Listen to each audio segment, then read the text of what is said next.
तो ये हमारा आज का इंडस्ट्रियल रिवॉल्यूशन और फ्रेंच रिवॉल्यूशन का आंसर राइटिंग सेशन है, राइट। सबसे पहला क्वेश्चन जो हमारे पास आज 3 मार्कर में था that was estate generals meeting, ठीक है। इस क्वेश्चन का सबसे पहला पॉइंट होना चाहिए what do you mean by estate general. तो estate general was a political assembly in France before the revolution comprising of clergies, nobles and common man. ये अपना पहला पॉइंट होना चाहिए। सेकंड पॉइंट होना चाहिए called by monarch, last called on date के साथ। कब लास्ट कॉल की थी? मई 1789, ठीक है। तीसरे पॉइंट पर हम लिखेंगे अबॉलिश्ड आफ्टर रिवॉल्यूशन, ठीक है, ऑफ फ्रांस इन 1780।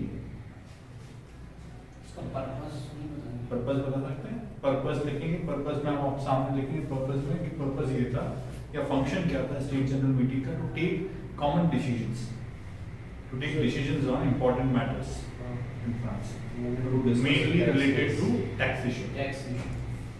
ठीक है, ये 3 पॉइंट्स आएंगे। Next what we have is reign of terror. The period between 1793 to 1794 during French Revolution was termed as reign of terror. Second point आएगा led by Robespierre, Maximilien Robespierre. तीसरा characteristics, harsh punishment, rationing of grains, shutdown of churches, ठीक है, ये सब इसकी characteristics। ended in 1794 by 95, ये 94 ही है, 94 में खत्म हो गया, एक by national convention, ठीक है। यहाँ तक क्लियर है? Yes. Next Robespierre, leader of French Revolution, led Jacobean Club। Jacobean Club और French Revolution दोनों में लीडर है, ठीक है। He also dominated National Assembly, ठीक है। Committee of Public Safety. Committee of Public Safety, ठीक है, Head of Committee of Public Safety। Then next point हम इसमें लिखेंगे he steered reign of terror। reign of terror को steer करने का काम उन्होंने किया था, ठीक है। Executed in 1794, which marked the end to reign of terror। ये 4 पॉइंट्स इसमें आने चाहिए, क्लियर। नेक्स्ट इसमें आएगा आपके पास वोल्टेयर, ठीक है। Voltaire French philosopher and thinker, ठीक है। इनकी किताबों के नाम आप लिखेंगे, क्या क्या किताब है? एज ऑफ लुइस 14, ठीक है। ट्रीटीज ऑन गवर्नमेंट, ये सब इनकी किताबों के नाम है, ठीक है। क्या इनकी फिलॉसफी की थीम थी वो हम लिखेंगे यहाँ पर। क्या थीम पे काम करते थे? क्रिटिसाइज चर्च, ठीक है, क्रिटिसाइज ऑटोक्रेटिक रूल, ठीक है, फेवर्ड फ्री विल, ये सब चीजें लिख सकते हैं। नेक्स्ट हम इसमें डालेंगे rule of Mirabeau, right. Mirabeau is the leader of French revolution, ठीक है, who played major role in tennis court wars। Tennis court Wars के समय पर he was the leader of the common person या third estate, ठीक है। He headed the National Assembly in 1789, ये एक पॉइंट इसमें आ सकता है। और एक पॉइंट इसमें आ सकता है कि he made efforts for abolition of the जो टैक्स लगता था ना, टैक्स कलेक्टेड बाय चर्च, उसको अबॉलिश कराने में इनका मेजर रोल था मिराबियो। नेक्स्ट क्वेश्चन क्या है? रूल ऑफ डायरेक्टरी, ठीक है। Rule of directory established in 1795, ठीक है, 1905 after abolition of national convention, ठीक है। क्या पर्पस था रूल ऑफ डायरेक्टरी एस्टैब्लिश करने का? रूल ऑफ डायरेक्टरी एस्टैब्लिश करने का पर्पस था the power center should not be in one hand as it was during Robespierre. Composition क्या था रूल ऑफ डायरेक्टरी का? 5 डायरेक्टर्स होते थे, ठीक है, 5 डायरेक्टर्स होते थे, ये इसका कंपोजिशन था। तो ये हमारे पॉइंट्स आएंगे, ठीक है। सबसे पहले पॉइंट में फ्रेंच रिवॉल्यूशन का जिक्र जरूर करें कि फ्रांस के अंदर भी एस्टैब्लिश हुई थी, established in France during 1795 till 1799, ठीक है। आखिरी पॉइंट इसमें आएगा abolished by dictator Napoleon Bonaparte, Yes. Next, industrial revolution and social change. सबसे पहला पॉइंट में तो हम इंडस्ट्रियल रिवॉल्यूशन को डिफाइन कर सकते हैं। सेकंड पॉइंट में हम हेडिंग डालेंगे सोशल चेंज। एक तरफ एरो ले जाकर के दिखाएंगे पॉजिटिव चेंज, दूसरी तरफ एरो ले जाकर दिखाएंगे नेगेटिव चेंज। दोनों तरह के चेंजेस देखने को मिले सोसाइटी में। अर्बनाइजेशन और ऐसे चेंजेस जो है मॉडर्न चेंजेस हैं, पॉजिटिव चेंजेस हैं। उसके अलावा आप देखो तो एक्सप्लॉयटेशन ऑफ लेबर, है ना, इनह्यूमन वर्किंग कंडीशंस, ये सब चीजें जो है नेगेटिव चेंजेस हैं। क्लियर है? डेफिनेशन भी एनआई में तो पढ़ी ना उसको। लेकिन इकोनॉमिक चेंजेस हैं मेजरली, सोशल में नहीं आएगा। Slum hygiene, slum hygiene, hygienic conditions, ये सब सोशल चेंजेस में आ सकता है। ठीक है, बाकी अर्बनाइजेशन, एजुकेशन स्टैंडर्ड थोड़े बड़े, ये सब पॉजिटिव चेंजेस में आएगा। दोनों चीजें, दोनों तरह के चेंजेस आपको देखने को मिलते हैं। ठीक है, नेक्स्ट हमारे पास है ग्राहम बेल। साइंटिस्ट है who revolutionized communication technology during industrial revolution, invention of telephone। Telephone से क्या मदद मिली, तीसरे पॉइंट में हम लिख सकते हैं। ठीक है, इट ईज्ड आउट कम्युनिकेशन, है ना, एंड फ्लरिश्ड इंडस्ट्रियल रिवॉल्यूशन या फिर फेवर्ड इंडस्ट्रियल रिवॉल्यूशन। ठीक है, नेक्स्ट इसमें है अपने पास 6 मार्कर्स जिसमें 4 कोई करने थे। ठीक है, we have described the old regime of French Revolution। old regime describe करना है। old regime में आपको क्या क्या चीजें बतानी है। सबसे पहला तो 3 state society बतानी है। ठीक है, society was divided into 3 states। ठीक है, इसके बाद आपको इसमें कैरेक्टरिस्टिक्स बताना है तीनों स्टेट्स के।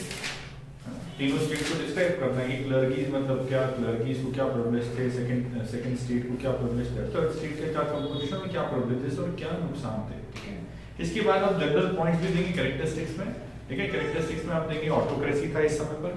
ठीक है, करप्शन था। ठीक है, एक्सप्लॉयटेशन ऑफ लेबर्स था। ठीक है, इनह्यूमन वर्किंग कंडीशंस यहाँ पर होती थी। इसके बाद में आप ओल्ड रिजीम में और चीजें जो डालेंगे उसमें आप डालेंगे एब्सोल्यूट रूल ऑफ मोनार्की, तो बिल्कुल ऑटोक्रेटिक रूल था मोनार्की का। ये सब चीजें इसमें पॉइंट हैं।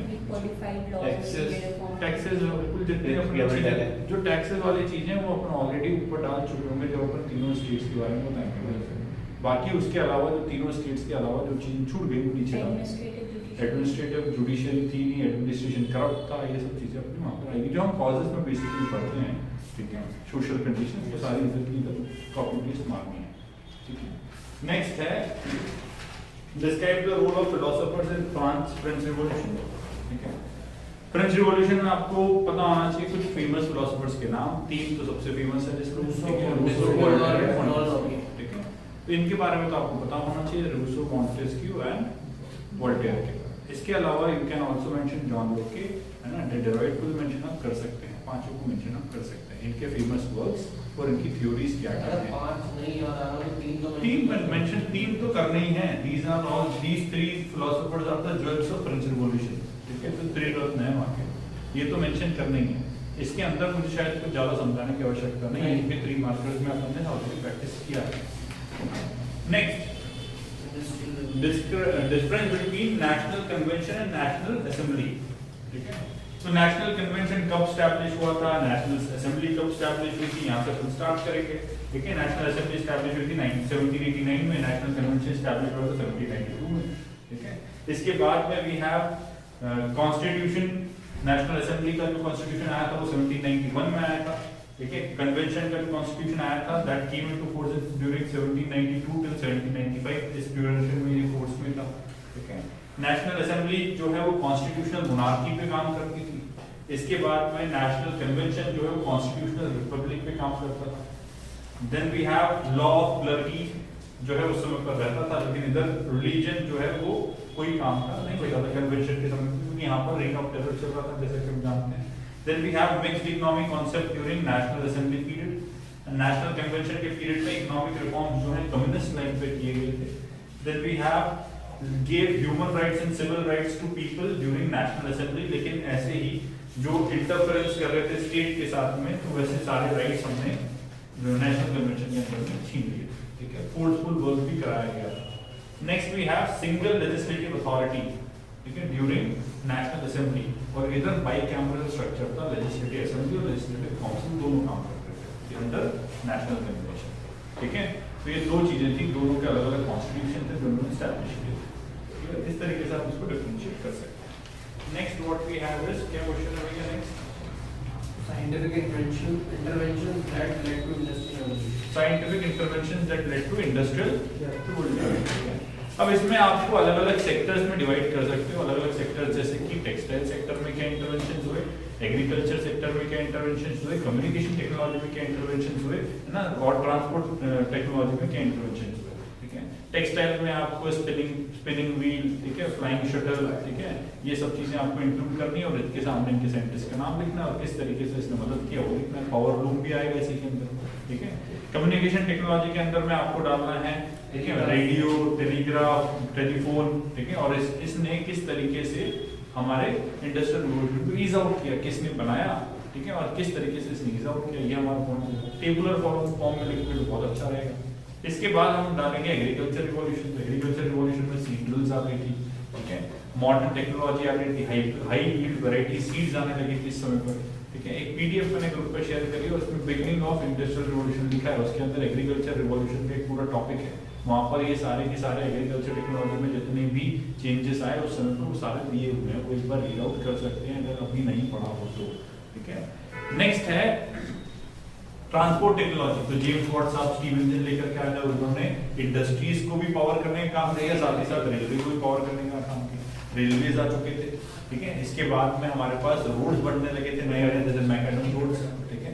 तो इस तरीके से वहां पर ट्रांसपोर्ट सेक्टर में भी काम होने लगा। तो ये सारे के सारे टेक्नोलॉजिकल इंटरवेंशंस हैं जिन्होंने इंडस्ट्रियल रिवॉल्यूशन को, है ना, एक तरीके से प्रोग्रेस करने में या फिर फेवर करने का। रेलवे नेक्स्ट क्या है question? Merits and demerits of industrial revolution. Merits and demerits of industrial revolution, ठीक है। अब देखो मेरिट्स लिखने हैं, डीमेरिट्स लिखने हैं, दोनों ही लिखने हैं। इंडस्ट्रियल रिवॉल्यूशन की अच्छी से डेफिनेशन के साथ स्टार्ट करेंगे, ठीक है। एक कॉलम में मेरिट्स लिखते जाएंगे, एक कॉलम में डीमेरिट्स लिखते जाएंगे, और तीसरे कॉलम में अपन लिखेंगे कि पॉलिटिकल मेरिट्स क्या थे, इकोनॉमिक मेरिट्स क्या थे, सोशल मेरिट्स क्या थे, ऐसे डिवाइड कर सकते हैं, ठीक है। तो मेरिट्स में आप पॉलिटिकल मेरिट्स में अगर देखो तो बहुत सारी नई नई आइडियोलॉजीज डेवलप हुई, जैसे कि कैपिटलिज्म जैसी आइडियोलॉजी डेवलप हुई। इकोनॉमी में आप लिख सकते हो, पॉलिटिक्स में भी लिख सकते हो, दोनों में लिख सकते हो, ठीक है। इसके बाद अगर हम और बात करें मेरिट्स की तो बेटर एजुकेशन फैसिलिटीज, ये सब चीजें डेवलप हुई मेरिट्स के अंदर में। डीमेरिट्स में आप देखोगे तो सोसाइटी के अंदर में, है ना, हम ये बोल सकते हैं कि स्लेवरी तो खत्म हो गई, लेकिन फिर भी लेबर जो है वो सही तरीके से डील नहीं कर पाते थे, या फिर exploitation of labour, sanitation facilities, housing facilities, ये सब चीजें सही तरीके से वहां पर काम नहीं कर रही थी, ये हम देख सकते हैं, ठीक है। इसके बाद अगर हम और डीमेरिट्स मेरिट्स देखें तो सेक्युलरिज्म जैसी चीजें जो है प्रमोट हुई थी इंडस्ट्रियल रिवॉल्यूशन की वजह से। चर्च का डोमिनेंस खत्म होने लगा क्योंकि कैपिटलिस्ट सोसाइटी की तरफ हम बढ़ रहे थे, ठीक है। लेकिन एनवायरमेंटल पोल्यूशन, ये सब चीजें जो है उस समय पर हो रही थी, डीमेरिट में आप लिख सकते हैं। मेरिट में आप लिख सकते हैं साइंटिफिक डिस्कवरीज हुई, साइंटिफिक डिस्कवरीज में थोड़ा सा हमारा रैशनल माइंडसेट डेवलप किया, तो ये सब चीजें मेरिट में आई। इसके बाद में नए नए फिलोसफीज आई, नई नई ज्योग्राफिकल डिस्कवरीज हुई, ये सब मेरिट्स में इंडस्ट्रियल रिवॉल्यूशन की मेरिट्स हैं, ठीक है। डीमेरिट्स में आप देख सकते हो कोलोनियलिज्म, इंपीरियलिज्म जैसी चीजों को इसने बढ़ावा दिया इंडस्ट्रियल रिवॉल्यूशन में। Then we have ideologies like communism, nationalism, socialism जैसी आइडियोलॉजीज को प्रमोट करने का काम किसने किया?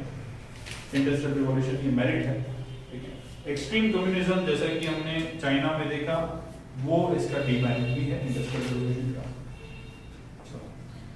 इसके बाद इकोनॉमी में अगर हम देखें तो capitalism, industrial capitalism is a positive concept, but similarly when we get into mercantilism, mercantilism मतलब कि लोग मर्चेंट बन करके दूसरी कंट्रीज में आते हैं और वहां से ट्रेड को, जैसे इंडिया में आया, ठीक है। तो ऐसे ये वाला जो कांसेप्ट लेकर के आए थे इंडस्ट्रियल रिवॉल्यूशन की वजह से आया था, तो ये नेगेटिव कांसेप्ट है। Capitalism is a positive concept, but capitalism को जब मर्चेंटलिज्म में कन्वर्ट किया जाए तो that converts into negative concept, तो डीमेरिट के तौर पर आप वहां पर ऐड ऑन कर सकते हैं, ठीक है। अर्बनाइजेशन पॉजिटिव है, ठीक है, अर्बनाइजेशन हम पॉजिटिव कांसेप्ट के अंदर में डाल सकते हैं, क्लियर है। चलो नेक्स्ट क्या क्वेश्चन है? Background of industrial background of industrial revolution. तो ये जितने हमने अभी इसके पहले साइंटिफिक डिस्कवरीज देखी थी ना, उसी के जैसा कैटेगराइजेशन इसका भी करेंगे, ठीक है। Before industrial revolution, there were various political revolution taking place, there were various intellectual revolution taking place, there were various agricultural revolution taking place, ठीक है।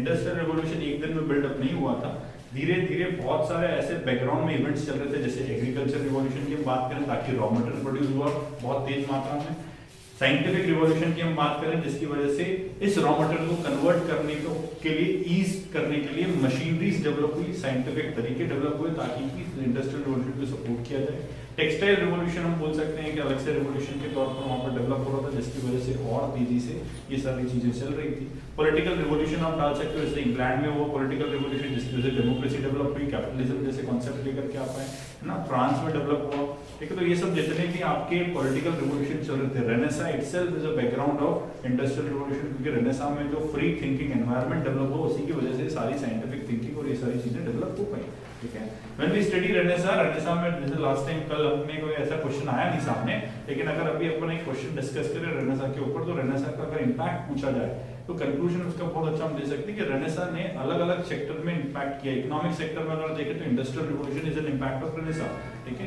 अगर हम सोशल सेक्टर में देखें, मतलब सोशल रिवॉल्यूशन के फॉर्म में देखें तो French revolution is a social revolution as an impact of renaissance, और अगर हम पॉलिटिकल रिवॉल्यूशन के केस में देखें तो American revolution is an impact of renaissance as a political revolution, ठीक है। ऐसे बहुत सारे रिवॉल्यूशन जो है रेनेसांस से जन्म लिए हैं, मतलब रेनेसा भी एक बैकग्राउंड है इंडस्ट्रियल रिवॉल्यूशन का, ठीक है। एग्रीकल्चर रिवॉल्यूशन भी बैकग्राउंड में है, तो इन चीजों को आपको हेडिंग बाय हेडिंग समझाना है, ठीक है। Agriculture revolution, Renaissance, textile revolution, political revolution, इनको आपको अलग अलग तरीके से समझाना है। ये सब बैकग्राउंड में चल रहा है चीजें, ठीक है।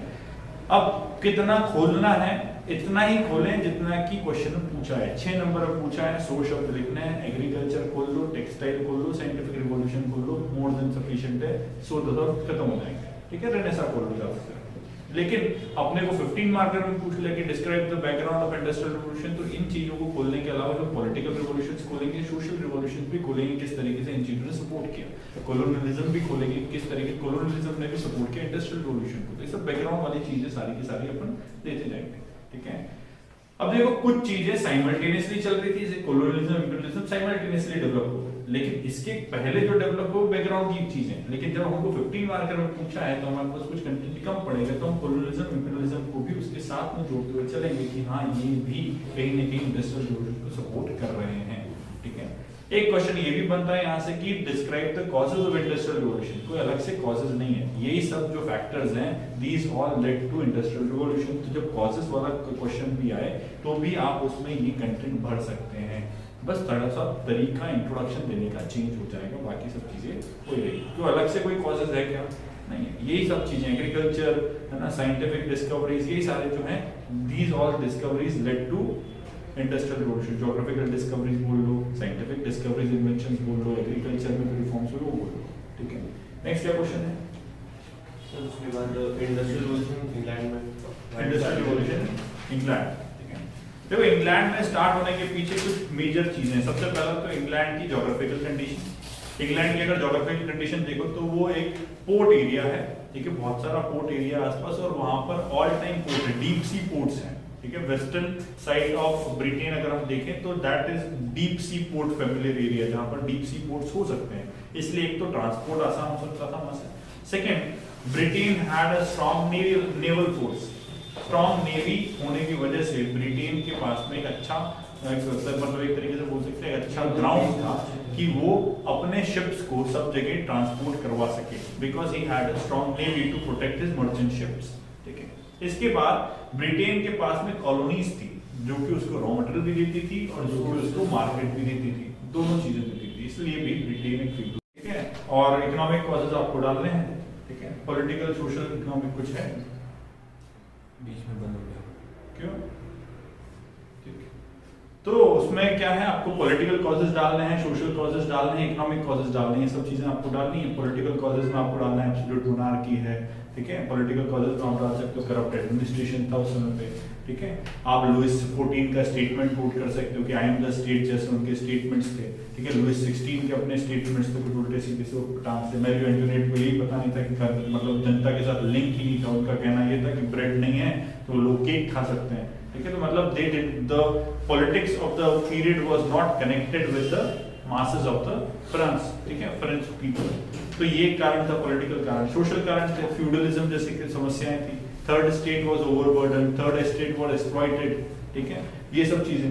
टैक्स दो तरीके से कलेक्ट करते थे, चर्च अलग एक्सप्लॉइट करता था और स्टेट अलग एक्सप्लॉइट करता था। थर्ड स्टेट पूरी तरह से ओवरबर्डन था, ये एक सोशल वहां पर दिक्कत है, ठीक है। स्लेवरी भी वहां पर होती थी, तो ये भी एक दिक्कत है, ठीक है। इसके बाद में अगर हम देखें इकोनॉमिक में, तो इकोनॉमी में हम बोल सकते हैं कि खजाना पूरी तरह से खाली हो चुका था। खजाना खाली होने के पीछे कारण क्या था?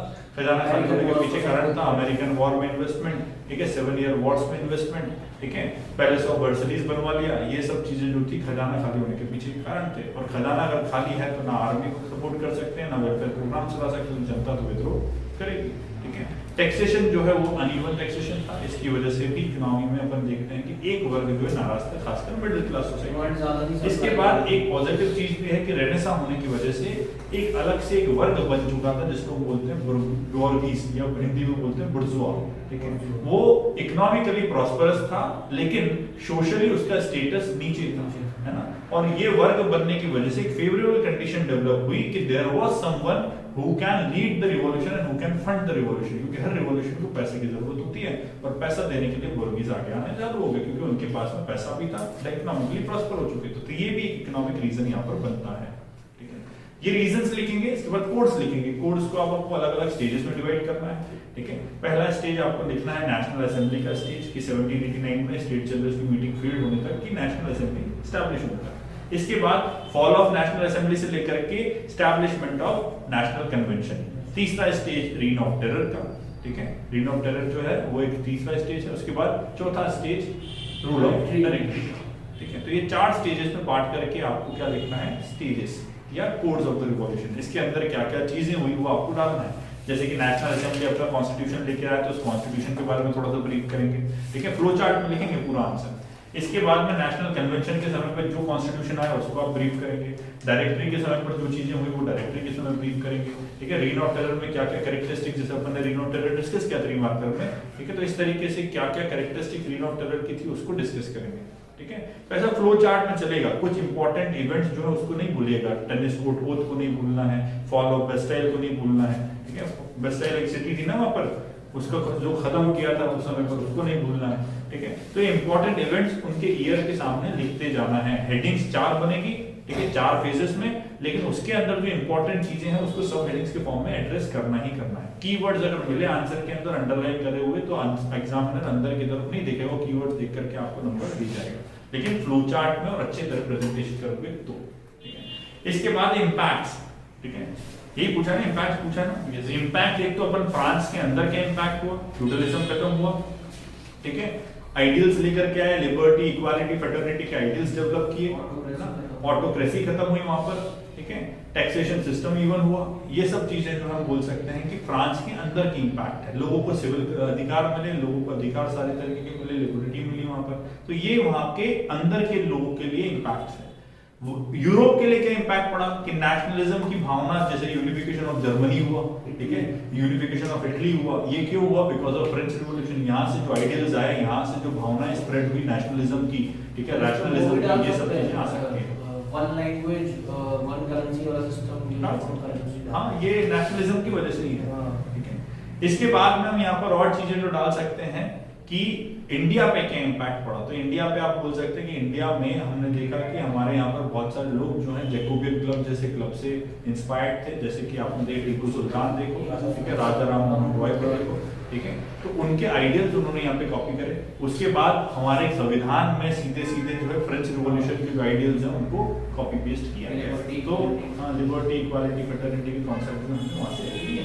तो ये सीधे सीधे इंडिया के ऊपर इंपैक्ट है। Even Jawaharlal Nehru was also influenced from Jacobian club या फिर आइडियोलॉजी ऑफ फ्रेंच रिवॉल्यूशन। तो ये चीजें हम वहां पर से उठा करके यहाँ डाल सकते हैं। क्लियर है? ये चीजें आपको लिखनी है इंपैक्ट में, ठीक है, डन।